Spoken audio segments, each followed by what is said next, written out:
This is Levels of Geeks podcast, bringing you action movie reviews from across the decades, plus box office numbers and insight like never before. And now your host of Levels of Geeks podcast, Alex and Friends. Welcome everyone to the new podcast. I'm your host Alex Figueroa, and that is Nate from Nate Puts Reviews. Yes, this is episode 13, Terminator Salvation from 2009. Now, this one is pretty interesting. I seen this once when I picked it up on Blu-ray. I saw the theater version, not the director's cut. So the second time I saw the director's cut, because Nate was like, dude, that's the one I'm going to review. So we were on the same page now. But again, before we get started with any of the festivities, please, if you guys are following us on Apple Podcasts, please rate the show, leave us some feedback, give us some honest criticism so we could change the show for your liking, so we can improve. That's the whole thing of all this feedback. Of course, if you guys are watching us on the replay on YouTube, of course, share, like, and subscribe if you enjoy these videos. And of course, during this Terminator Salvation, we're going to add another keyword for our Rambo sweepstakes for one lucky winner to win Rambo 1 through 5, plus the the extended cut of Rambo Last Blood. And before anything we start off, we always have Rotten Tomato scores and we have box office numbers. So Nate, are you ready for Terminator Salvation? Yeah, I'm really looking forward to doing this week's reviews because, you always make a joke where every time we're doing something or you're doing something, you'd be like, this is where we're going to lose subscribers. And I feel like this is the one. Both of these movies, I don't think for you, I think maybe it will be my fault if we lose subscribers. So I'm really interested to see how this goes, to be honest. I think it's going to be good. I think it's going to be good. So let's start off. Okay. It's going to be good. It's going to be good. All right, so let's start off with Terminator Salvation 2009 box office numbers. Domestic, $125 million. International, $246 million. Worldwide total of $371 million on a budget of $200 million. Look, that's a kind of successful movie. It made $171 million plus Blu-rays and DVD sales. Kind of successful in my point of view. How about you, Nate? Yeah, it made money. I know the budget was really high for it. So, one thing I'm just going to give you guys a heads up right now. I don't have the Rotten Tomato score for this one. I think it was not very high, though. I'll have let Alex pull it up real quick. But, it made money. I do think the budget was high, though, if I remember correctly. So it was successful, but I don't think it was as successful as some of the previous entries because I believe the budget was pretty large. Yeah, so the budget was $200 million, like I said. Rotten Tomato score of 33%. 33, okay. All right, so as of right now, I think this is the lowest movie we've reviewed so far as of this second. Because I think even 302 had like a 40-something. So allegedly, this is the worst thing we've watched. So, we'll see in a second. But critically, I remember it being not super well loved when it came out. I saw this in the theater, also like you. I saw it in the theater, and you said you didn't see it in the theater. No, I did not see it in the theater. Yeah. Okay, I saw it in the theater, the PG-13 version of it, and I went to like a midnight screening, and I remember it being very packed. But you ever go to back when movie theaters were a thing? You ever go to like a packed screening, but like when the movie's over, it's like you can feel when people didn't really like it. Kind of quiet. There's no buzz. You know what I mean? I remember it being like that when I went to see this. It was kind of like, like Green Lantern. Green Lantern was the same thing. It was just like silent. So I was like, oh shoot, I don't think people like this. You could always tell. Yeah. So all that to say, Rotten Tomatoes low. Critical reception, not good. Box office, decent. Well, all right, so here we go. Audience score is 54%. Yeah, that's low. Yeah, so now they have that little blurb thing that you like reading. I love those, yeah. You want me to read it? Yeah, let's read it. I have no idea what it says. It says, with storytelling as robotic as the film's iconic villains, Terminator Salvation offers plenty of great effects, but lacks the heart of the original films. Okay. That's pretty decent. Cool. That's a pretty good blur. That's the little blurb. That's the consensus. Now, me and Alex are going to tell you how we feel about it. Yes. Because the only thing that matters on this podcast is our opinions, because it's our podcast. So who cares what those critics said? Let's see if we agree or not. So give them the criteria and then let's do it. All right. So this is our criteria, the levels of geek criteria on all our action movies. So here we go. This is how we score them when we watch the movies. If we watch them for the first time or we're watching them for the second time. So we start off with our lead characters, which in this case is John Connor. Then we go right to the main villain, which is in this case Skynet. And then we go right into the action sequences. Then we go right to the storyline in a whole.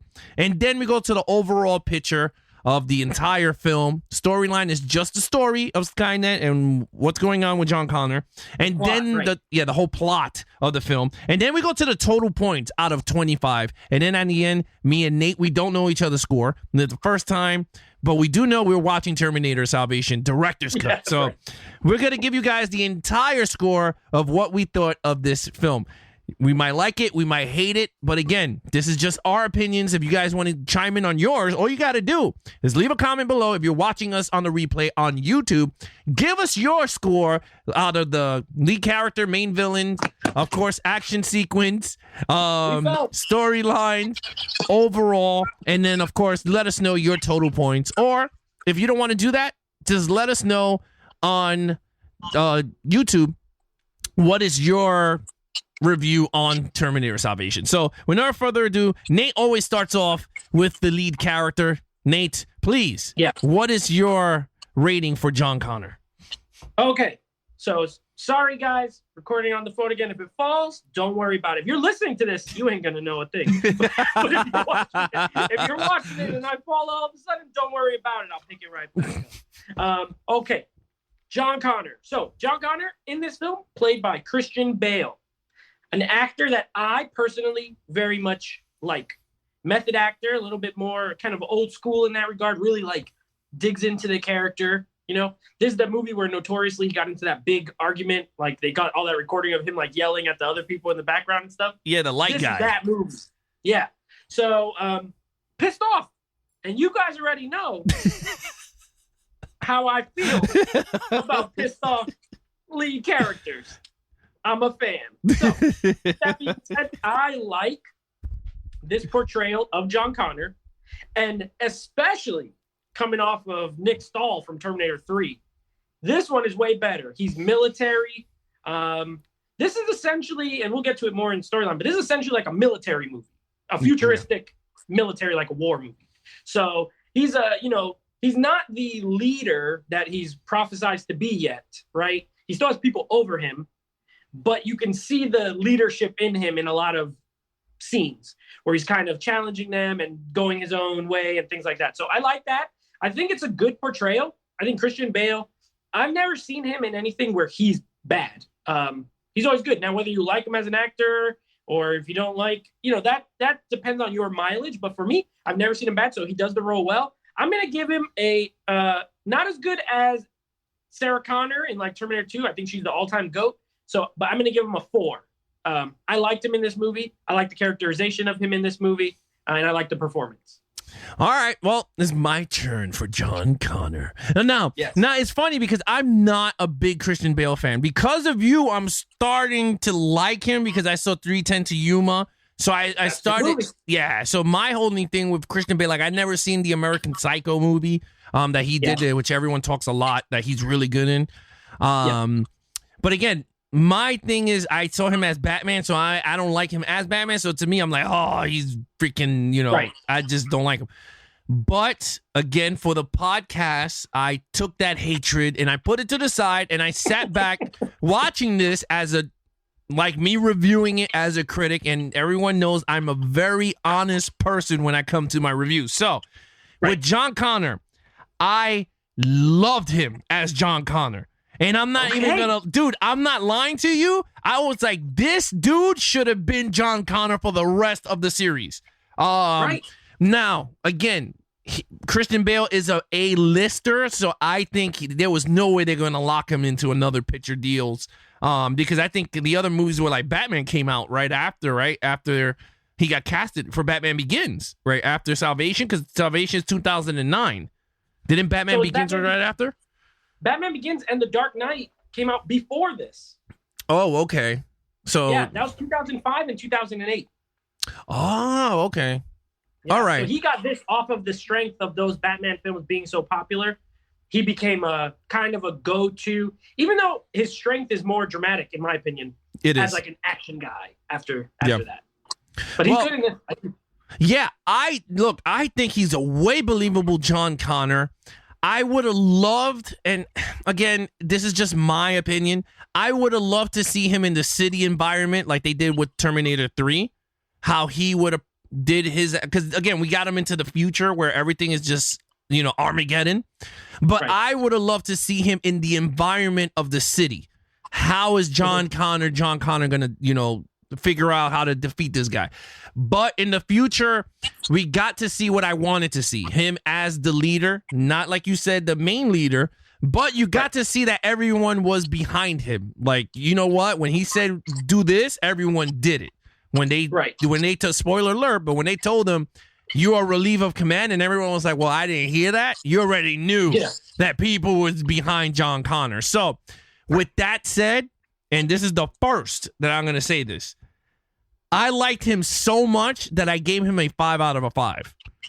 I'm not going to lie to you, Nate. I ended this movie, like I seen this once and I was like, this was way better than part 3. Like, okay. I enjoyed 3. You already know. But I said 3 sucked because John Connor sucked.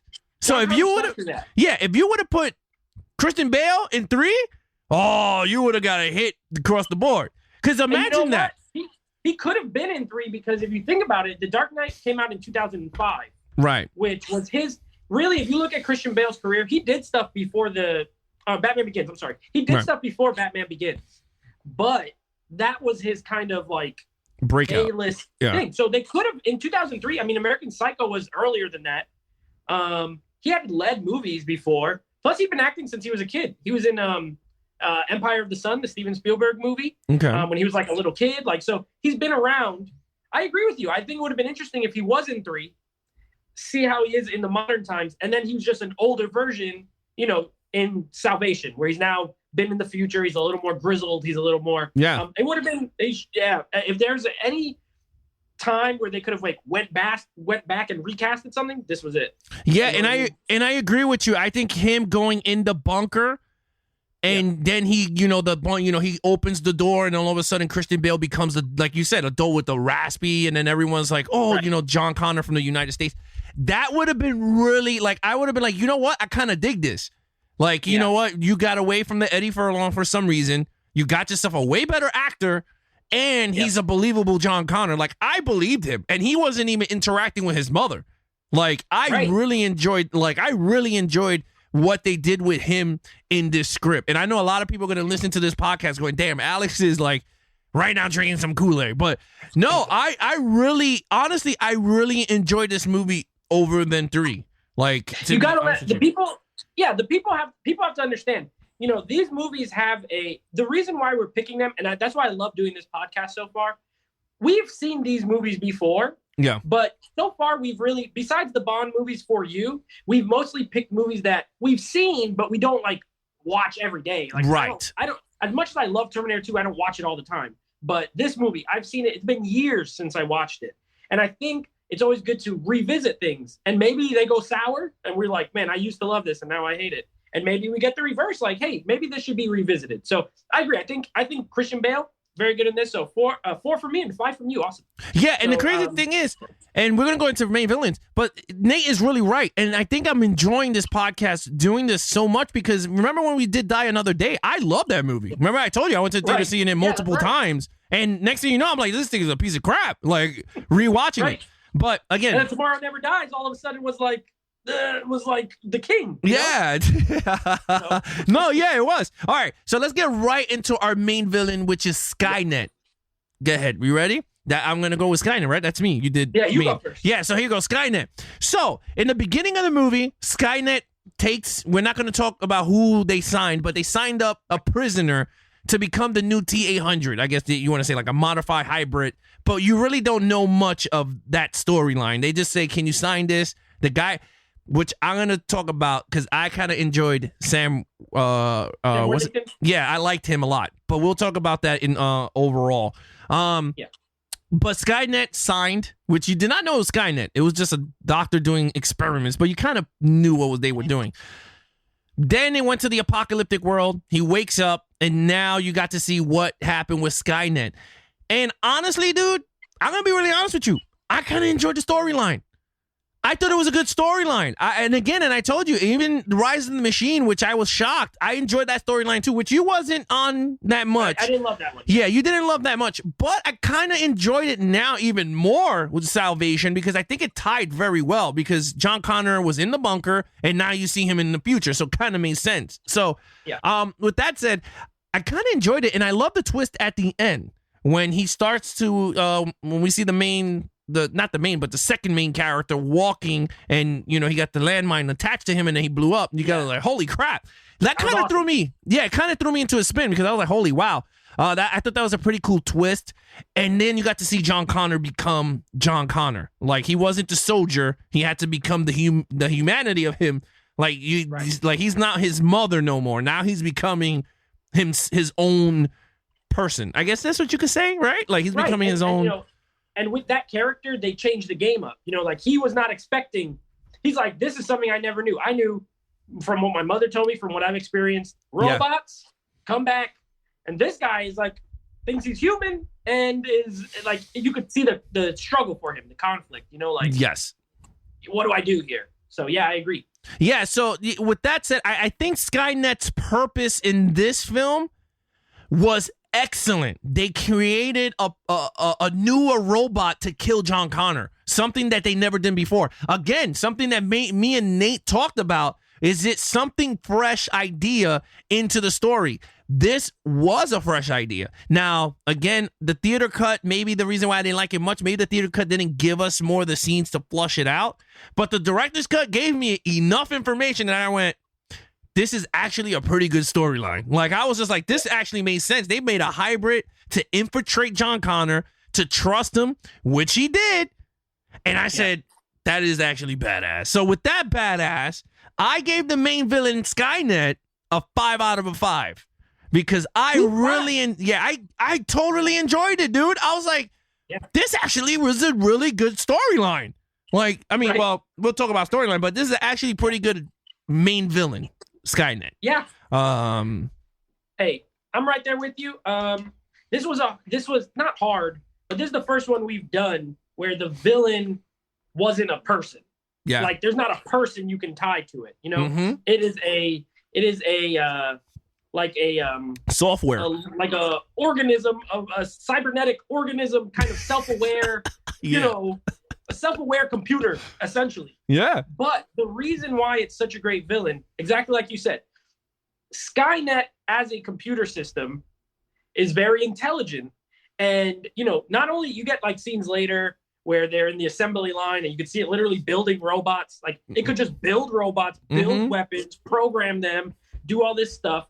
Then you have the Helena Bonham Carter character. She's the one who signed him up to be the experimenter or whatever at the beginning, Sam Worthington.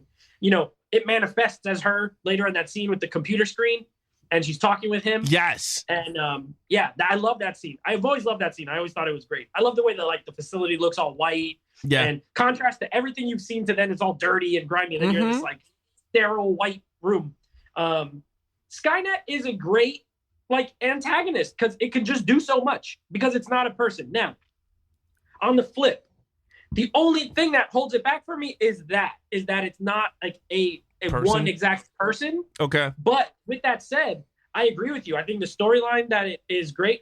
As a villain, it's like, how do we stop this thing? It can just build a million machines.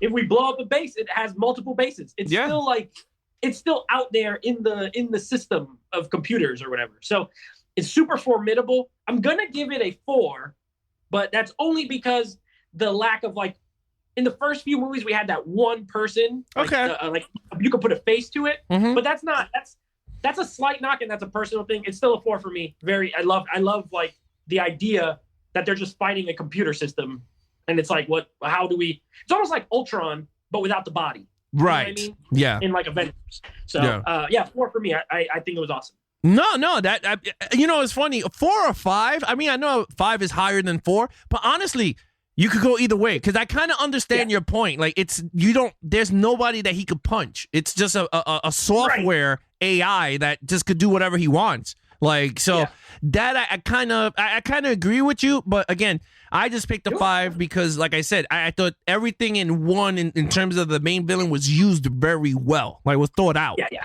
In terms of story. I agree. Action scenes. Okay, so here's where, and I don't care what anyone else says. I don't care when we get to the comments, when I go back and look at this video and I get to the comments, I don't care what they say. Okay, I respect you guys. Thank you for watching. I love you guys. But I don't care what you say. Okay, because the action in this movie is awesome. And I don't care what no one can tell me different. Okay, I'm watching this movie loud. I put the sound bar on. So I don't always use the sound bar when I watch movies. Okay, I use it for some of the movies we watch for this podcast. If I know they're a little bit more bombastic, I'll put the sound bar on. So I put the sound bar. Keep in mind, this is a sound bar in my bedroom. So it's it's super loud. Like a subwoofer, and it must be said, and I don't know, it doesn't matter. We don't really review this ever. The sound mix on this movie is awesome. It is loud. It hits hard. If you have like a sound system and you put it on, the music is loud. Anyway, action scenes are awesome. The freaking, I love McG is like an average director, I'll be honest. But I love what he did in this movie. I love the beginning where John Connor is going down. They like that team. It comes with right at the beginning. There's like helicopters and planes or whatever. They land and they go down into the facility, right? Mm-hmm. And then there's the scene where he comes back out, and then it just follows him. It's like a long take. It follows him. He runs into a helicopter. He tries taking off. The helicopter gets hit and it crashes. And the whole thing is one long shot. They don't break. And then you're in the helicopter with him crashing. You're with him crawling out. And then like that robot just jumps up behind him and like scares you. Like, I love that scene. I love the scene. And I know this was one that a lot of people didn't like, where the gas station with the big giant like transformer like type thing. But let's be honest. Skynet would make something like this. You know what I mean? Like, build it. And then the little motorcycles that like come off its legs, sick. The effects are incredible. This budget is high, but the effects still look really good. Yes. Nothing in here really looks like terrible to me. So the effects are great. That car chase scene is awesome. We get some Kyle Reese with the shotgun action. We get Sam Worthington driving the car. We get like just these motorcycles, like they flip under stuff. Like, oh my gosh, I love it. It's a 5 out of 5 for me. I love the action in this movie. I love the military style action. It's a war film. Yes. But the war is like between man and robot. You know what I mean?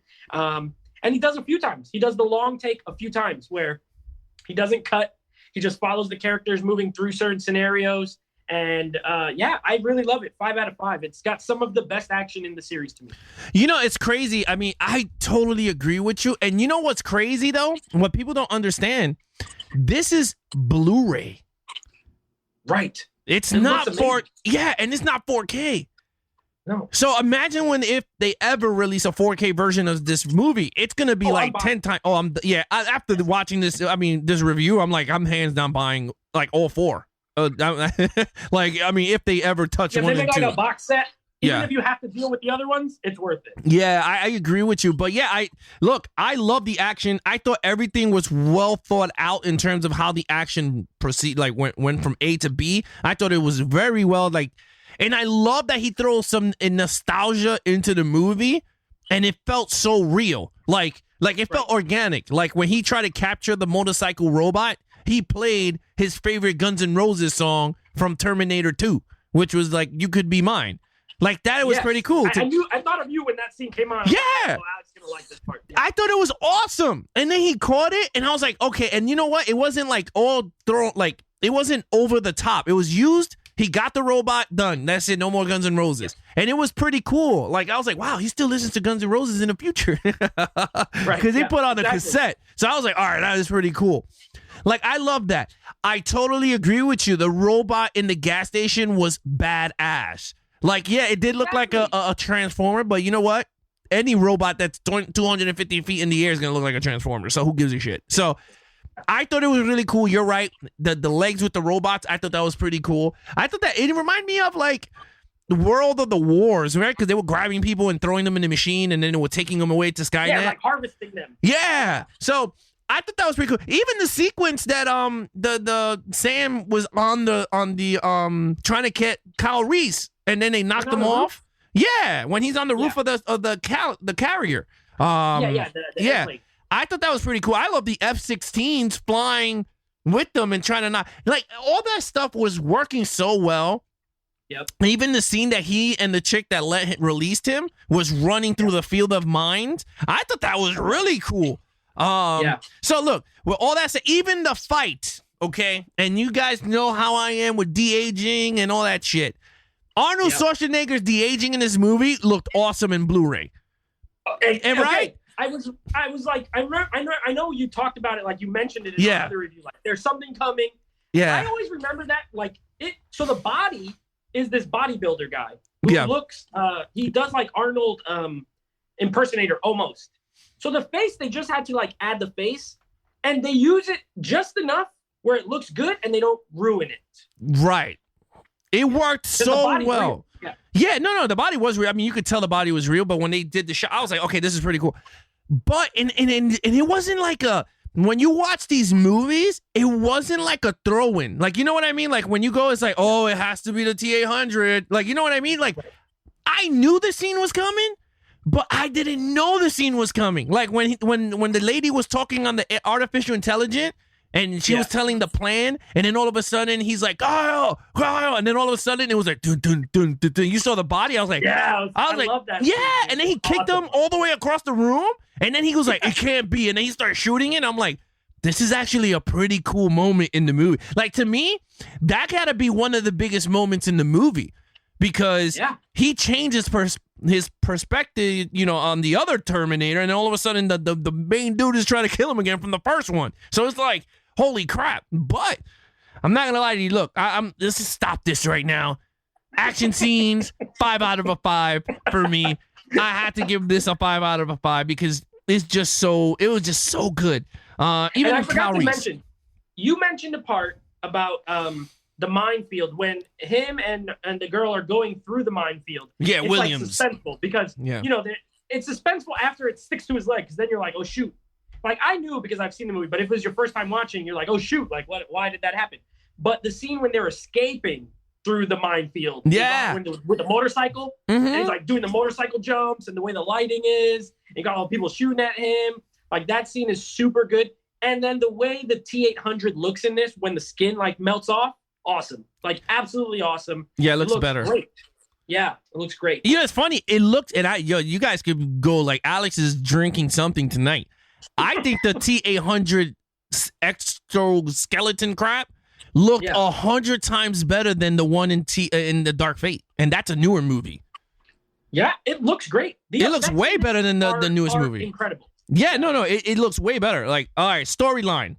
That is me. The story, I really enjoyed the storyline. I thought it was really good. But there were some knocks in the story. I think his wife should have been more into the story. Like, she was pregnant, but they never even talked about the pregnancy, which I thought that was weird. You know what I mean? Kyle Reese should have been a little bit more into the story. Like, he was the main focal point, but it should have been more of him and his dad more together. Like, you know, him trying to tell him that he's his son or more. I know he can't tell him because, again, it's changing the future and all that crap. It'll affect, right. Exactly. Yeah, it'll affect. But I thought there should have been more of a dynamic between the two. Like, he says something where Kyle Reese repeats the same line when he's older to the mom, when he meets her. Because remember, he said, John sends me back and he says this word, like that line. Was it that in part 1? He says a line. He says, John says, and then it was like a line that, and then she kind of knew the line. Yeah, I I don't thought remember the specific line, but I know what you're talking about. yeah, like I thought it would have been pretty cool if Christian Bale said that line to him, like as a trusting thing, and then you go, oh, okay, that's pretty cool. So again, not too much nitpicking on it. Like I said, I really enjoyed the storyline with Skynet. I loved the John Connor storyline, and I definitely love Kyle Reese's storyline in this. I thought it was pretty cool. And you know what's crazy? The actor, which died, rest in peace, my friend. He looked a little bit like Christian Bale, right? He looked a little like bit. He could be his future dad. Yeah, he did. Like I was like, okay, because there was some scenes that when they were together, and I was like, okay, that looked actually pretty cool of them together. I thought there should have been more dynamic between father and son, something like like. But again, that's just a nitpick with me. I gave a storyline a 4 out of 5. I wasn't gonna go full 5 because then it's like, oh, okay, he's being biased. No, I thought they should have gave me more of Bryce Howard's character, which I wanted to see more. Well, first of all, I've been like attracted to her now ever since watching Jurassic World. I think she's a beautiful chick. I love Bryce Dallas Howard. Yeah, she's a great actress. But in terms of the movie, I wanted to see more with her because her dynamic with John was amazing. When they were talking to each other, like I felt they were really together. Like I was like, oh, okay, this is actually pretty cool. So for me, 4 out of 5. What do you give it? Yeah, you know what? This is the one of the with the action. To me, the action is the most standout thing. I agree. There are some things with the story that need work. You're right. They never really. Not only do they not specifically acknowledge that she's pregnant, okay? Because really, you only can tell because at one scene, she looks kind of big and she's like holding her stomach. Mm-hmm. Other than that, the way it's shot, she almost never looks even pregnant. John never talks about any pressures of being a father or bringing a child into this crazy world or nothing. Like they don't mention it, which is kind of a shame. I really wish they would have delved a little bit more into the dynamic of John Connor's character and like the actual military leaders. The only thing you get is like that he doesn't quite agree with their, what they're doing. But other than that, there's not much there. And then my only other gripe with it is I don't think there's too many characters, but I almost think there's too many like plots going on at one time because you have John Connor. He's like your main hero. Then you have Marcus, right? Literally there's whole scenes where he flip-flops back and forth. Like for a while you're following John Connor, then for a little while you're following Marcus. And eventually they come together. And then to me, that's where, once they're together, there's no really flaws in it. You know what I mean? They're trying to find Kyle Reese and all this kind of stuff. And then you have Kyle Reese, and then he has his own little subplot. And then you have the girl. She has her own little kind of subplot, the one that Marcus saves. So just a little, not that I liked all the characters, but could have gelled a little better. But those are just kind of my gripes with it. Other than that, I think the storyline's clean. I think they did a good job of paying homage, even to Terminator 3, which I didn't like. They paid homage to every single movie. Like you said, Terminator 2, he has the boombox. He plays the Guns N' Roses, right? It's a reference to Terminator 2. Terminator 1, he has the photo. He literally has the little photo that Kyle Reese has when he comes back from the future. Remember? Like he has the photo and he's listening to the tapes of Sarah Connor talking, which was Linda Hamilton, by the way. She recorded these tapes for this movie. You have like that, and homage. And then part 3, he has Catherine as the wife, or Kate, as they call her in this movie. But so I think they did a good job of trying their best to connect, to make it make sense as much as it could. So I'm going to give it a 4 as well. I'm right there with you. I had a 4. It's a good story. I don't understand why so many people hate it so much, to be honest, but maybe they'll tell us in the comments. Yeah, I really don't understand. Like, I'm trying to figure it out now. Like, even me thinking about it the first time I watched the theater cut, like, why I did not like it. I guess because of the whole hate between Christian Bale and Batman. I'm like, ugh, I gotta stay with it. Yeah, but now I'm seeing it in a new light, like the Bruce Brothers. I see the light. But, all right, so let's get right into the overall picture. That's you. Overall, so lots of things I love. You mentioned it. Anton Yelchin as Kyle Reese. Was rest in peace. He was a great actor. He was good in everything. He was. He was great in Star Trek. He was great in Green Room. Like, he was awesome. I always loved watching him, like, in movies. He's a great Kyle Reese. For someone who's kind of not big in stature, you know what I mean? Kind of thin. But he's also supposed to be, like, I think 18 or 19 years old in this movie. Yeah.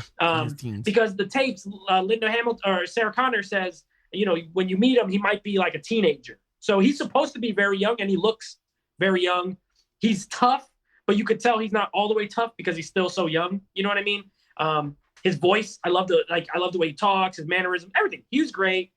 Sam Worthington, I like his plot point. I don't like Sam Worthington as an actor, only because he always does, and it happened in this movie too. Every time he does an American accent, he slips, and he does his regular Australian accent. The scene where he's tied up on the thing and John's talking with him, there's so many words that he says that it's just kind of like, so that's just more like the performance, not the character. I think the character is a great idea. Like a human Terminator, like hybrid that literally doesn't know it's a robot. But you know what I mean? But isn't it the same as the Dark Fate chick? It's similar. So this did it first. You know what I mean? Like this movie did it first. This movie came out 10 years before that movie. So it's something that they revisited, but this was the first instance of it, and I liked it. I thought it was cool. But I like how they did it in this better. In that one, and we'll get to it, she's more robot than person in the sense of like when she fights, she has to like eat all that food or whatever to like re-power herself. Was it this insulin? Guy thinks he's a man. She needs drugs or something? Was it insulin? No, she needs she needs something. She needs to eat or power up or charge. I don't know, whatever. Yeah. In this one, he just thinks he's a guy. He doesn't even know. He's like as flipped out as they are when he looks down and he sees that he's a robot. He's like, what the heck? Like, what happened? So I like that storyline. I like Skynet. I like Kyle Reese. I love Christian Bale. I'm going to give it overall, because I gave so many 4s, I've always given this like an 8 out of 10 when I review it. So I'm going to stick with that, a 4 out of 5. I think it is super underrated. I don't understand the hate. I've never understood the hate. I've liked it since I saw it in the theater. And then I like the director's cut slightly better. I just think it fleshes out a little bit more. But yeah, the action scenes have always been awesome. The music, by the way, Danny Elfman, awesome score. Yeah, it was good. That Terminator theme, the dun, dun, dun, dun, dun, but he adds actual music around it. That's good because he's a good composer. So underrated score, underrated flick. I don't care. 4 out of 5. Yeah, it's crazy. Going back, because now I could talk about the other characters in more depth. Not more depth, but just a little bit quicker so we can wrap it up. Yeah. I like Kyle Reese, like you said. I thought he was very well put together in this movie. I really enjoyed.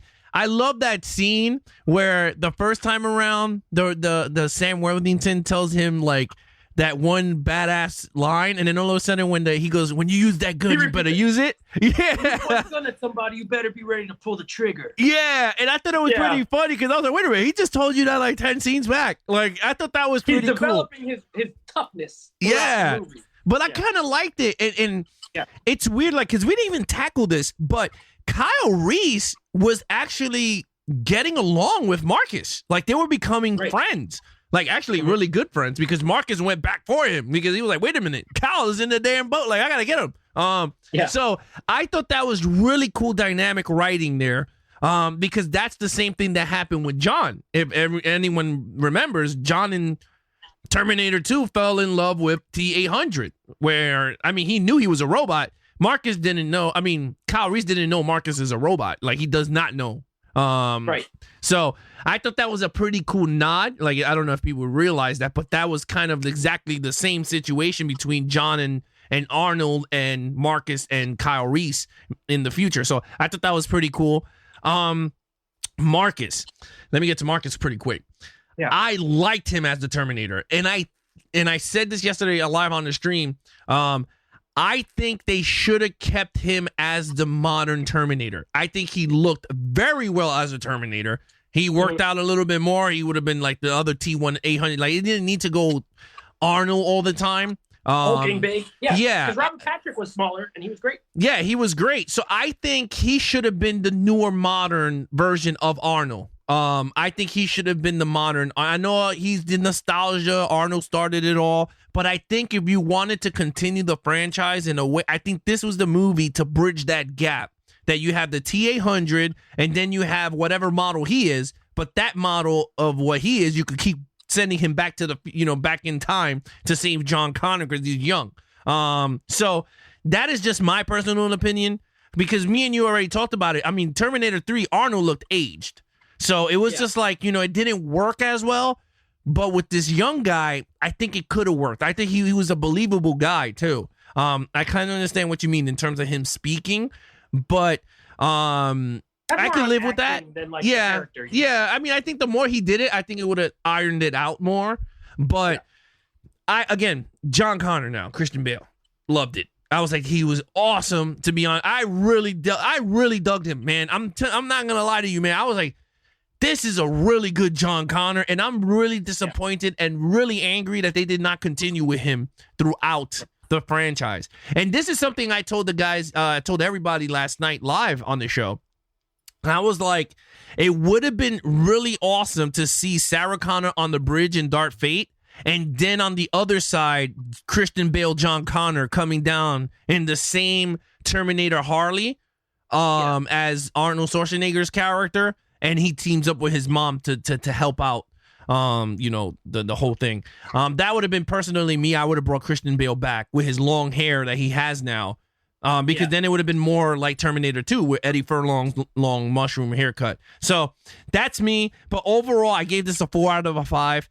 The only reason I gave this a 4 out of 5 is because, like I said in the storyline, I think they should have gave me more on the background of the babies, because that is kind of big in that history of the Connors. Like, we want to know exactly if he had kids. Like, we never do. So to me, I wanted to see what if she, like, the pregnancy and all that. You're right with that. I gave it a 4 out of 5. So total points, my friend. Total for me, that is a 4, 4, 4, 4, and a 5. That's a 21 out of 25. I knew when we got to this that it was going to be higher up for me, because I've always liked this movie, even though I haven't watched it in a long time. I remember really liking it, so I was like, kind of this one I'm looking forward to rewatching more than any of the other ones, because I always remember liking it. So I'm glad it held up for me. If anything, I might have liked it slightly more than I even did when I was a little bit younger. So this is one I've gotten into many a debate over with people. And I'm sure I still will in the future, and that's okay, because I am a defender of Terminator Salvation. I wish the sequels followed this universe. Yes. Rather than doing anything that they did, period. Stay in the future, and let's see how the war ends. Because to this point, even with Dark Fate, and, whatever, we'll get to those later, this seems never ending. And I think they could have done something that's a little more definitive by staying in the future and kind of wrapping it up. You know what I mean? Like, this felt like a natural progression from 3 to 4. And then everything after this doesn't feel so natural to me. So, I've always loved it. And I wish they would have continued it. I wish in the next, like, Terminator or whatever they want to call it, John Connor sends back Kyle Reese. Like, we actually see the scene where he sends him back. And maybe he's not in that movie, and that's okay. And then we follow Christian Bale's character. And then, you could introduce more military guys. You know what I mean? Because in this one, you had Common, you had Moon Bloodgood, that was the girl. You had Bryce Dallas Howard. You could keep all them. Also, did you see Terry Crews' dead body at the beginning? Yeah, in the beginning, He got cut. I don't know what happened, but his scenes got cut. He's just dead. Like, all of a sudden, he's dead. He was supposed to be Common's brother. So I don't know what happened there. Got left on the cutting room floor. But maybe it would have been awesome if Terry Crews was in this, because I love that guy. So then he would have just made it even better. The movie would have been too good. So 21 out of 25 for me. Yeah, for me, lead character 5, main villain 5, action sequences 5, storyline 4, overall 4, for total points of 23 out of a 25. I actually really enjoyed this. Like, so far, my top 2 Terminator movies are Terminator 2 with a perfect 25, and then came Salvation at 23 out of 25. And then I think Terminator 1 and then, no, Terminator 3 and then 1. 3, then 1. Yeah, I think that's how I did them. But again, I really enjoyed this. The only thing, the ending was very Hollywood, that the Terminator gave his heart to John Connor. Because now I'm like, okay, so if he gave him his heart, and you're right, I think they should have continued that storyline, because I think I would have wrapped up the final chapter of Terminator. That's what I would have called it, Terminator final chapter, of him completing the loop and him sending Kyle Reese back. And that's how you end the movie. That's like, exactly. Like, you do everything in the movie, and the final thing at the movie, like during the whole battle, he gives him the picture and he says, say this to my mom. She'll know who you are once you say this line that she always told me when I was young. and go. Like, and that's How it. sick would it have been if Anthony Elkins, Kyle Reese, and John Christian Connor Bale? they do all this stuff. They do missions, and at the very end, they get to a certain location. He sends him back, and then Christian Bale finishes off like a mission. That's how it ends. Like he blows up some, computer, whatever. It doesn't matter. 5 movies. That's like a nice round number of movies. Could have been done. Could have ended it. I would have been cool with them bringing McG back because I loved his action directing in this movie. I think he did a fantastic job. And I think they dropped the ball in that regard. No, So I totally agree with you. I think they should have ended it that way. I think their main mission was to finally bring down Skynet. But what happens is that someone has to stay back to ignite the nuclear blast, and John Connor does. And while the Terminators are like trying to break into the facility of time travel, he grabs Kyle Reese and he goes, "You have to go back." He goes, "I can't. You have to go back." And now the world's on your shoulders or whatever. He doesn't tell him why. But then when he sends him back, he goes, "And I'll see you later in the future, Dad." Like he ends it with the dad line, and then everything blows up. And Kyle Reese goes, "What?" And then he gets sent back. No. He doesn't even tell him. Like once he goes through. Well, that would be funny. But hilarious. No, that would have been funny. But no, like if he goes through, like at the end of like the thing about to explode, like he tells him goodbye, Dad, or something, and then it just blows up. Like, and then you could do like a quick montage of all the movies of him, Sarah, how everyone met, and John Connor, and that's it. Save the world. He's the ultimate hero. He dies, which is fine. Then you don't have to continue it. But he gives that dirty, dusty world hope for a future. Mm-hmm. And he completes the loop in the sense of he sent Kyle Reese back as he was supposed to, so he will be born so that he can blow this thing up. And boom, look at that. But of course, we did not what happens. Yes, that's not what happens. But of course, we're going to tackle that next week with Terminator Genesis. Thank you so much for checking out Terminator Salvation. And before we end, we're going to release the new keyword for the Rambo sweepstakes. So here we go. 3, 2, 1. The key to the future, to the past. And there you have it. That is the keyword. All you have to do is DM me at Levels of Geeks at Instagram. And of course, you can DM Nate over at Netflix Reviews over at Instagram. But Nate, please finish it off with your plugs. Yeah. So, love this movie. Always have. Always will. Will defend it till the day I die. I don't care. This podcast, see, I wish the people who hate these movies, or not even hate it, just don't like it, I don't want, this podcast is a 2-man show, but I'm just saying, I wish they broke it down this way, because what I get from a lot of people is, I just didn't like it, or I hated it, or, and it seems like everyone else does, so they do too.